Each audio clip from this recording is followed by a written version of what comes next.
সিলেটের MG college ছাত্রাবাসে স্বামীকে আটকে তরুণীকে সংঘবদ্ধ ধর্ষণের আলোচিত মামলায় একজনকে মৃত্যুদণ্ড এবং ৩ জনকে যাবজ্জীবন কারাদণ্ড দিয়েছে আদালত। খালাস পেয়েছে মামলার অপর ৪ আসামি।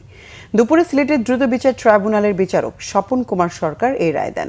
রায়ে প্রধান আসামি সাইফুর রহমানকে মৃত্যুদণ্ড আর শাহ মাহবুবুর রহমান রনি, তারিকুল ইসলাম তারেক ও অর্জুন লস্করকে যাবজ্জীবন কারাদণ্ড দেওয়া হয়। তারা সবাই ছাত্রলীগের কর্মী।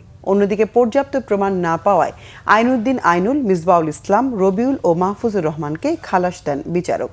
রায় ঘোষণার সময় ৮ আসামি উপস্থিত ছিল।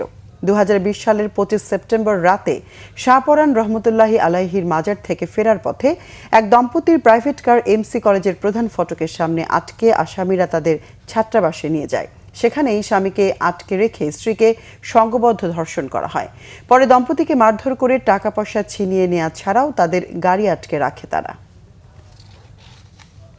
যে সরকার ছিল, আগের যে স্বৈর শাসন ছিল, সেই সময় যেহেতু এই ৮ জন আসামি একটি রাজনৈতিক দলভুক্ত প্রাণী বলবো, ব্যক্তি বলবো না, কাজে এদেরকে বাঁচানোর জন্য আগের প্রসিকিউশন, আগের প্রশাসন সর্বাত্মক চেষ্টা করেছে। তারা মামলাতে নানা ফাঁক ইচ্ছা করে তৈরি করে হয়েছে। এই মামলাকে নষ্ট করার জন্য যা যা করা দরকার তারা সবই করেছে।